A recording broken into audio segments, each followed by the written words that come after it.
Hi, welcome to Les Do Books. I'm Tara, and you can email me at tara@thelesbianreview.com with any questions or comments, or come join our Facebook group, the Lesbian Review Book Club. Pretty excited today because I'm joined by Sheena, my really good friend and founder of the Lesbian Review and the Lesbian Talk Show. Welcome, Sheena. Thanks, Tara. It's always lovely to be with you. So, Christmas is next week, and we thought, what better time to give all these amazing listeners our favorite lesbian Christmas reads. So do you want to start with one that we both agree is amazing? Absolutely. The book is It Had to Be You by Clare Lydon, and it's a novella, so it's not huge. It's a very quick read, but it's a beautiful read. So I'm going to quickly go through the synopsis that I wrote for the review. Georgia and Millie are in a relationship. Millie wants Georgia to come home with her for Christmas. Georgia worries that their significant age gap will be a problem. She is old enough to be Millie's mother, quite literally, and she's not convinced that she will have a lot to talk about with Millie's family.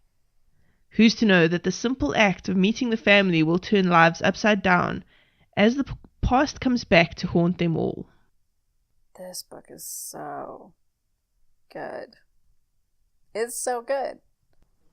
It really is, but before we go into it, I just want to say, you can get this book for free. All you have to do is sign up to Clare Lydon's mailing list. So Tara will put a link in the show notes for it. And Claire gives very cute updates on like her life and her writing and that kind of thing. So it's actually quite fun to be on her mailing list anyway. And this book is 100% worth giving up your email address for. Because not only is it free, but it is so well written. It's so beautifully written. And despite it being quite short, she goes really deep with the characters in a way that shocked me. It's just an absolutely marvelous read. So if you just have a couple of hours that you want to kill, I highly recommend picking this one up. There's a level of angst in it as well, which I was worried for a while that the resolution wouldn't be a good one, because she manages to create this amazing tension between the characters, but the resolution was satisfying, and I was amazed at her writing prowess. This book is brilliant. I totally agree. So my first pick, because we each also now have 3 of our own, so you're going to have 7 stories or books to choose from to tide you over the holidays if you are hiding from your family, or taking a little bit of alone time. However you like to roll. So my first one is Under a Falling Star by Jay, which I think might actually have been the first book I read by her, and I loved it, and I still love it. So this story is about Austin and Dee, 2 women who couldn't be more different, and yet they work so well together. Austin gets a new job as a secretary, and her first assignment is to decorate the Christmas tree in the lobby. Dee, the company's COO, is walking through the lobby at the end of the day when she stops to fix the Christmas tree lights. While trying to correct the off-center decorations, the star at the top falls off and hits her on the head. Austin is in the lobby at the time and sees a woman getting hit by the falling star. She takes the stranger to the emergency room and finds herself intrigued by this woman, who's both strong and vulnerable all at once. Dee doesn't like to accept Austin's help, but the feisty new employee won't take no for an answer. And in an attempt to nurture the budding relationship, Dee fails to tell Austin that she's actually the COO of the company who everybody hates. The question now is, what will happen when Austin finds out that Dee lied to her? Can these 2 women from very different positions in the company deny their attraction to one another and keep their jobs? So, I don't know. It's just like a really awesome, solid romance. And not all of it takes place at Christmas, but like a lot of it does. So I count it as a Christmas romance. It's all the stuff that Jay does with her contemporary romances so well. Like, there's a great thawing ice queen. Austin is just lovely. The chemistry as it builds between them is beautiful. It's a workplace romance. I don't know, man. Like, it's a Jay romance. I don't know what else to tell you. Just get this book. You're going to love it. It's wonderful. I think it was my first Jay novel as well. And in fact, if I recall correctly, I had reviewed some books, and one of my readers contacted me and said to me, you need to review a Jay book. And I was like, okay, well, what book would you suggest? and she said Under a Falling Star, and that's how I read my very first J book. It's very sweet, and I completely agree with your pick. Well, that's good, because that was your synopsis that I read out. So. What's your first story? So, Snow Globe by Georgia Beers. It is an audiobook that is narrated by Hollis Elizabeth. Mackenzie Campbell has no idea her life is about to fall apart. She's bright and attractive with a good job, a comfortable home, and an impending Christmas wedding she's been planning for months. So when her girlfriend bails less than 2 weeks before the nuptials, Kenzie's picture-perfect Christmas world begins to crumble around her. It's a friends to lovers romance. Her friend comes in and rescues her, and it is beautiful. I was utterly captivated from the start to the finish, and there's the best airport scene ever in a romance. I read it so long ago that I barely remember it, so I don't remember what you're talking about. I remember enjoying it, but that's all I remember. It's gorgeous. I mean, yeah, it's Georgia Beers, right? Yeah. You're listening to the Lesbian Talk Show. TheLesbianTalkShow.com, your hub of podcast information. Okay, what is your next one? So my next is 3+1 by Anne McMan, which has recently been released in audio by my voice crush, Christine Williams. I don't care. Let's just say it. Everybody knows. It's not a secret. Put Nicola Victoria Vincent and Abby Craden. Listen, I have lots of voice crushes. We can also add Jill Smith and Brittany Pope, and I could go on. But I'm not going to, because we're talking about 3+1 by Anne McMan.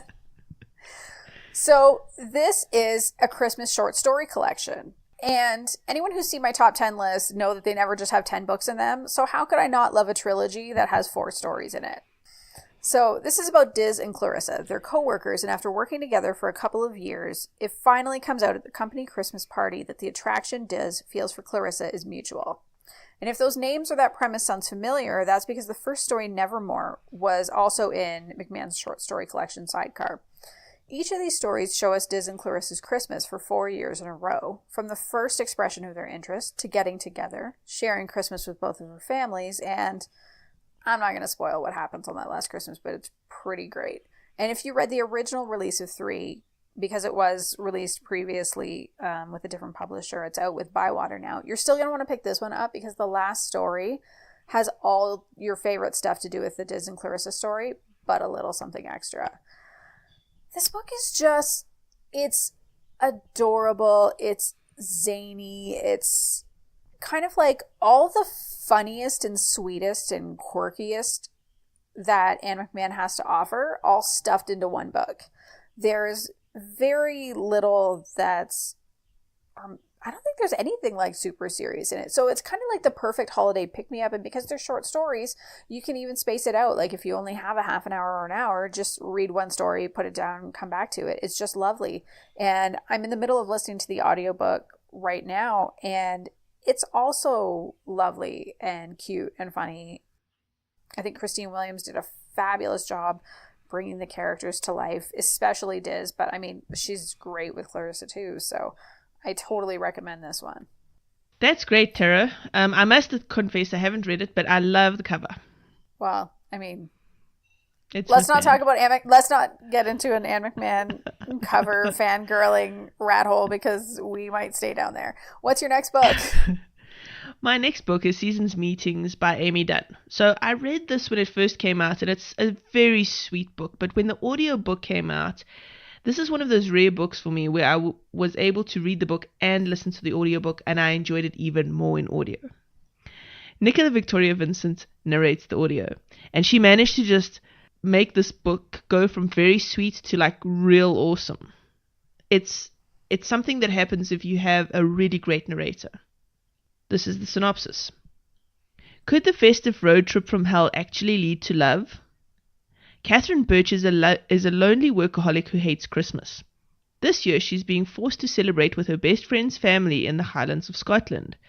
Having missed her flight, Catherine reluctantly ventures on a road trip with a beautiful stranger, Holly Daniels. Although polar opposites, the intense attraction between them is unmistakable. Just as Catherine begins to think spending Christmas with Holly might not be so bad, a raging snowstorm leaves them stranded in the middle of nowhere. Huddled together with little chance of rescue, they forge a pact. If they escape, they'll make this a Christmas to remember. But will it be remembered for the right reasons? I can honestly go forth and say yes it will, and it's very cute. And there's a dog in here that melts my heart. So you should absolutely pick it up, and pick it up in audiobook, because Nicola Victoria Vincent is a genius.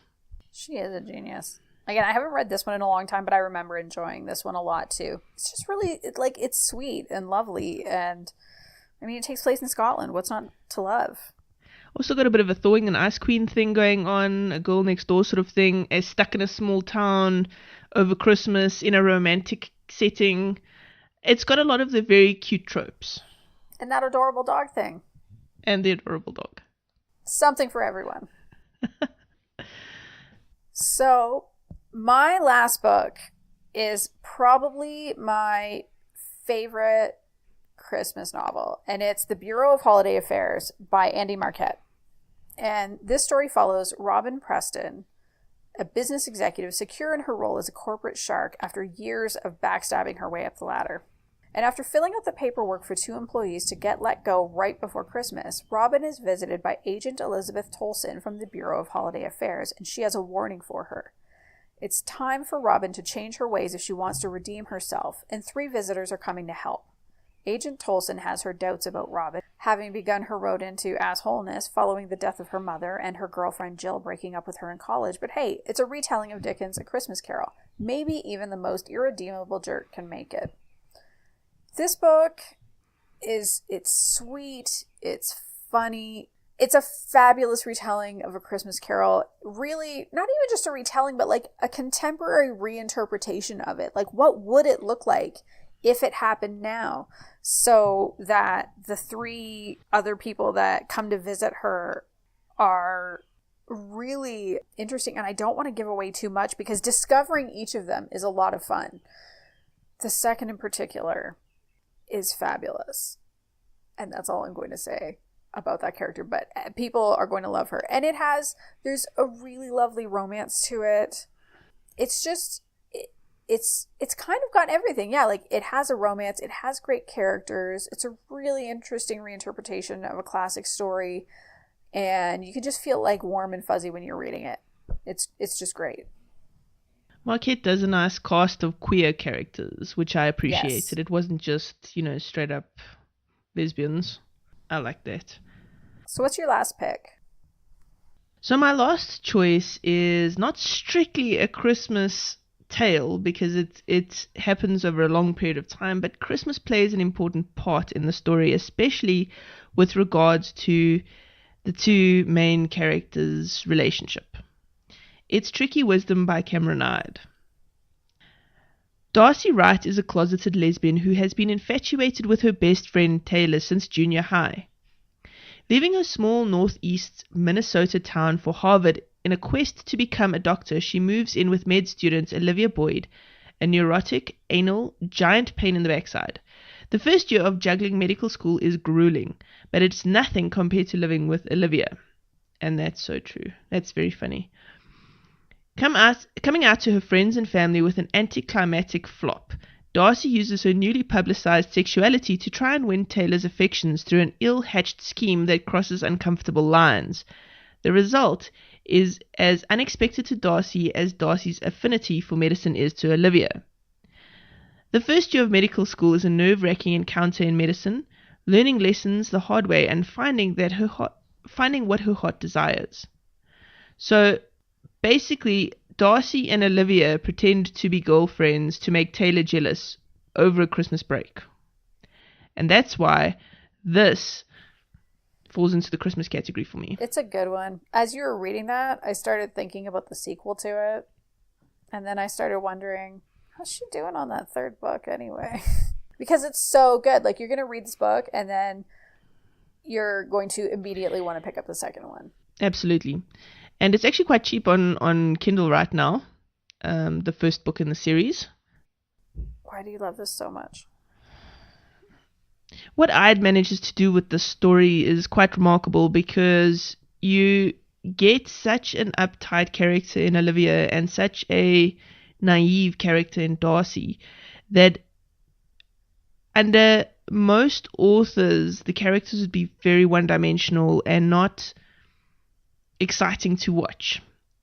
But because Eyde is a master at creating the dynamics between these two women, the story is filled with humorous, painful, exciting moments that just keep you going. This truly is one of my absolutely must-read books like ever. It also has the best worst first kiss scene. Yes. Followed by the best second kiss scene. Well, I mean, it's all one scene, but... Yes, so the first kiss was awful, the second kiss was amazing. That's what you mean, right? I do, and it was amazing to read it because first kisses are always amazing in romance. And so it was really refreshing to see something so much more realistic than that. It was really beautiful. And so it just made that second kiss even better to read about. Yeah, absolutely. So, yes, while it strictly isn't a Christmas book, because such an important part of it takes place over Christmas, I'm just going to go there. Well, that is all for this episode. That is 7 books for you to all go and get and glom and read over the holidays and just love reading about love and Christmas and holiday stuff. So thank you so much, Sheena, for joining me. Thanks for having me here, Tara. So, I'm Tara, and you've been listening to Let's Do Books. Remember to email me at tara@thelesbianreview.com with your questions or comments. If you're an author who wants to come on the show and talk about how you discovered lesbian fiction or the books that you love, please send me an email because I want to talk to you too. If you've enjoyed this episode, please check out the show notes where you're going to find a Patreon link for The Lesbian Talk Show or visit patreon.com/thelesbiantalkshow. If you become a patron, you're going to get exclusive content like bonus podcasts that nobody else gets. It's a pretty sweet deal, and you can even do it for as little as $1 a month. Don't forget to join us at our Facebook group, The Lesbian Review Book Club, so you can talk to us about anything that you're reading and loving, including all of the books that we talked about on this show. You can also find me and all the other podcasters on the Lesbian Talk Show channel at our Facebook group, The Lesbian Talk Show Chat Group. To find this and many other great shows, all you need to do is search for The Lesbian Talk Show on iTunes, Podbean, or Stitcher. We're also on Spotify. Wait, we're also on Spotify. What? Yeah, we're on Spotify. Yay! And we're on Spotify! Whoop, whoop. Happy holidays, everybody.